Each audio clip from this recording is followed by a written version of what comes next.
میری بچی کو اپنی بہن کے یہاں بھیج دی، لو اس کی پرورش کیا جائے، اس کی پرورش کرو۔ میرے شوہر کو پتہ نہیں چلنا چاہیے کہ میرے گھر میں لڑکی پیدا ہوئی ہے، ٹھیک ہے، اس لڑکی کو اپنے بہن کے یہاں بھیج دی۔ اب دھیرے دھیرے لڑکی 4 سال کی ہو گئی۔ میں کچھ دنوں کے بعد میں اپنے گھر لوٹ کر آیا، میں نے بیوی سے کہا، بیوی تو خوشخبری لانے والی تھی، کیا ہوا؟ ہاں لیکن میرے گھر میں مرا ہوا بچہ پیدا ہوا تھا، میں نے اسے دفن کر دیا۔ ہائے افسوس، ٹھیک ہے کوئی بات نہیں، لیکن ایک مرتبہ میں بازار سے لوٹ کر آیا، میں نے دیکھا ایک حسین و جمیل خوبصورت سی بچی میرے گھر میں ہے۔ میں نے کہا کاش اللہ رب العالمین مجھے یہ چاند سی ٹکڑا، چاندنی جیسی لڑکی اللہ رب العالمین مجھے عطا کرتا۔ میری بیوی کہنے لگی اگر ہے نہیں تو کیا کوئی بات نہیں، لیکن یہاں سے تو اس بچی کو آپ پرورش کی اجازت دے دیے۔ کہا جب ہماری ہے ہی نہیں تو میں کیسے اجازت دے دوں؟ پھر میری بیوی نے سچائی بات بتا دی اور میں نے اجازت دے دی کہ ٹھیک ہے، اب گاؤں اور سوسائٹی کو نہیں دیکھنا ہے، آج کے بعد اس لڑکی کی پرورش کیا جائے۔ اس کے بعد وہاں سے گاؤں اور سوسائٹی اور سماج کے لوگوں کو دھیرے دھیرے پتا چلنے لگا کہ میں ایک لڑکی کی باپ ہوں۔ گھر سے باہر نکلنے میں کافی دشواری ہونے لگی، کافی بدنامی ہونے لگی۔ میں نے بدنامی کی ڈر کی وجہ سے میں نے اپنے گھر آیا اور میں نے اپنی بیوی سے کہا بیوی اس بچی کو نہلا دو، دھلا دو، میں آج اس بچی کو میلے میں لے کے جا رہا ہوں۔ کہا ٹھیک ہے۔ میری بیوی سمجھ گئی آج اس بچی کے آخری دن ہے، لاسٹ دن ہے۔ میری بیوی نے کہا ٹھیک ہے۔ میری بیوی اس بچی کو نہلا رہی ہے، دھلا رہی ہے اور آنکھوں سے آنسو جاری ہے۔ میری بچی اس آنسو کو پوچھتے اور کہتی امی جان کیوں رو رہی ہو؟ میلے ہی میں تو جانا ہے، شام تک لوٹ کر آ جانا ہے، کیوں رو رہی ہو؟ لیکن میری بیوی میری بچی کے بیان سن کر اس بچے کو کلیجے سے لگا لیتی، لیکن یہ کیسے کہہ دی میری بیٹی تو بار بار کیوں آنے کی بات کر رہی ہے؟ جس جگہ تیرا ظالم باپ تجھے لے کر جا رہا ہے، جس جگہ تیرا ظالم باپ تجھے لے کر جا رہا ہے، آج تک اس جگہ سے کوئی بچی واپس نہیں آئی، آج تک کوئی بچی واپس نہیں آئی۔ دیکھیں ذرا منع کرو۔ میں نے اپنی بچی کو لے گیا، ایک میاں بان جنگل میں لے گیا، میں نے پاوڑا لیا، کدال لیا اور زمین کھودنا شروع کر دی۔ میں نے اپنی بچی سے کہا بچی تو یہیں بیٹھ۔ میں نے کدال سے میں نے پاوڑا سے زمین کھودتے مٹی میرے کپڑے پہ آ جاتے۔ میری بچی دوڑتی ہوئی بھاگتی ہوئی آتی اور کہتی ابو جان کپڑے گندے ہو جائیں گے، پھر میلے میں کیسے جاؤ گے؟ میں یہ بات سنتا میرا دل دہل جاتا، لیکن گاؤں اور سماج اور سوسائٹی کو میں دیکھتا، میں تنگ آ کر پھر گڑھا کھودنا شروع کر دیا۔ میں پورا کا پورا گڑھا کھود لیا۔ میں نے گڑھا کھود کر باہر آیا۔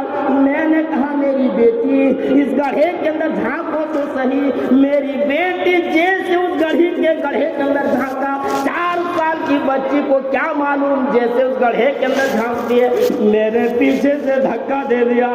میری بیٹی منہ کے بل گر جاتی ہے اور جیسے گرتی ہے میں نے پورا کا پورا مٹی دینا شروع کر دیا۔ میری بیٹی ہاتھ چلاتی تھی، چیختی تھی، چلاتی تھی، لیکن میں نے اپنے کانوں میں روئی ٹھوس رکھی تھی۔ میں نے اس کا کوئی چیخ پکار نہیں سنا۔ میں نے مٹی دیتا رہا یہاں تک ان کے پورے کا پورا سر ڈھانپ دیا۔ میں نے گڑھے سے باہر آیا، میں اپنی بیٹی کا مرنے کا انتظار کرنے لگا کہ میری بچی آخری سانس لے تب میں یہاں سے جاؤں۔ میری بیٹی کی آخری سانس تھا کہ ابو جان کل قیامت کے دن میرا رب مجھ سے پوچھے گا بتا تیرے باپ نے تجھے زندہ دفن کیوں کیا تھا؟ میں تو یہی کہوں گی میرا سب سے بڑا قصور یہ تھا کہ کہ تو نے مجھے اس گھر میں لڑکی بنا کر پیدا کیا تھا، جس گھر میں اور جس سماج اور سوسائٹی میں لڑکیوں کا جینے کا حق نہیں ملا تھا، وہی میرا سب سے بڑا گناہ تھا، اس لیے میرے باپ نے مجھے زندہ دفن کر دیا۔ اے اللہ میں یہی اپنے رب سے جواب دوں گی۔ صحابہ کرام رو رہے ہیں، اللہ کے نبی صلی اللہ علیہ وسلم بالکل آنسو سے داڑھی بھیگ گئی، زمین تر ہو گئی۔ صحابہ کرام کہہ رہے ہیں قیس بس کر دے، بس کر، رک جا۔ آپ صلی اللہ علیہ وسلم اور نبی صلی اللہ علیہ وسلم حالت کو دیکھیے کیا ہو گیا ہے۔ آپ صلی اللہ علیہ وسلم کرے نہیں ساتھیوں، صحابہ نہیں، قیس اور اپنے دل کے بھڑاس نکال، اور آگے معاملہ کیا ہوا اور بتا اور بتا۔